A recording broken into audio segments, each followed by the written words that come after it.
வஸ்ஸலாத்து வஸ்ஸலாம் அலா அஷ்ரஃபில் முர்ஸலீன் வஅலா ஆலிஹி வஸஹ்பிஹி அஜ்மஈன்.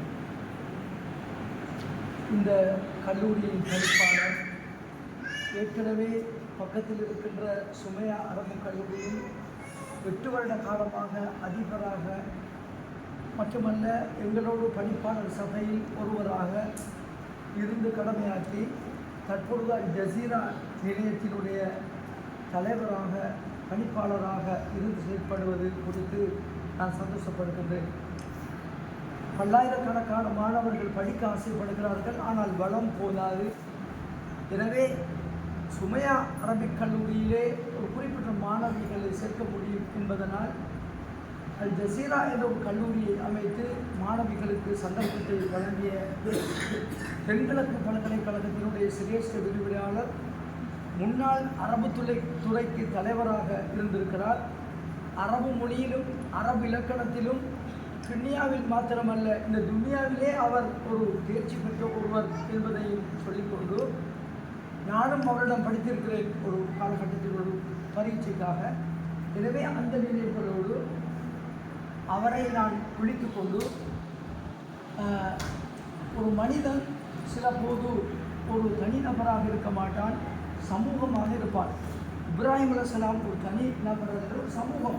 அப்படி அவர் ஜமியத்துல் உலமாவிலே ஒரு பாதையை பங்களிப்பு செய்திருக்கிறார். சுமையா அரபு கல்லூரியின் கட்டிடங்கள் அதனுடைய பௌதீக படங்களுக்கு அவர் பங்களிப்பு செய்திருக்கிறார். சுமையாவும் அவருடையது. இவர் சுமையாவில் இணைந்து கொண்டது ஒரு பொற்காலம். பிறகு அவர் அதிலிருந்து பிரிந்து சுமையாவையும் நேசித்து கொண்டு அல் ஜசீராவை உருவாக்கியிருக்கிறார் என்பது சந்தோஷமானது.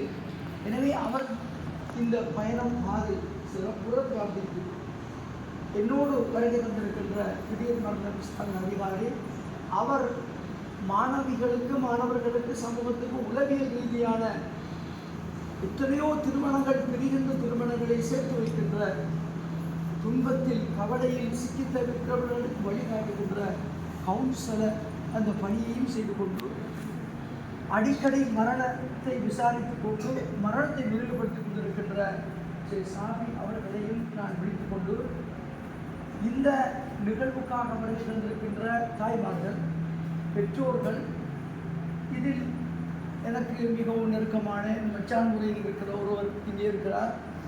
இப்படி நான் பலனை பார்க்கிற போது சந்தோஷப்படுகிறேன். மாணவிகள், புதிதாக வந்திருக்கின்ற மாணவிகள், பழைய மாணவிகள் இருக்கின்ற நினைக்கிறேன். உஸ்தாத்மார்கள், உண்மையிலே இந்த நிறுவனம் வெற்றி பெறுவதற்கு உஸ்தாத்மார்களுடைய பங்களிப்பு முக்கியமானது. அவர்கள் வேதனை தரும் வேதனத்தோடு ஒரு பணி செய்கிறார்கள். உண்மையிலே ஒரு சிறிய சம்பளத்துக்காக தியாகம் செய்கிறார்கள். இங்கு உரையாற்றியவர் சொன்னார், இந்த மதரசா வெற்றி பெற வேண்டுமா, மாத காசை கொடுத்து விடுங்கள், அதிலே நீங்கள் எங்கு கடன் பட்டாலும் யாழமாக கேட்டு இந்த மதரசாவுக்கு கடன் வைக்க வேண்டாம் என்ற கருத்தை அவர் சொன்னார். இதுதான் இந்த மதரசா வெற்றி பெறுவதற்கு மூல காரணம்.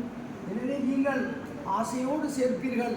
ஒரு சில மாதங்களிலே தர முடியாது என்று 3 மாதம் 4 மாதம் கூடி முடியாது என்றால் இந்த நிறுவனத்தை கொண்டு செல்ல முடியாது என்று கூறிக்கொண்டு, எனவே நிறுவனத்துக்கு நீங்கள் செய்கின்ற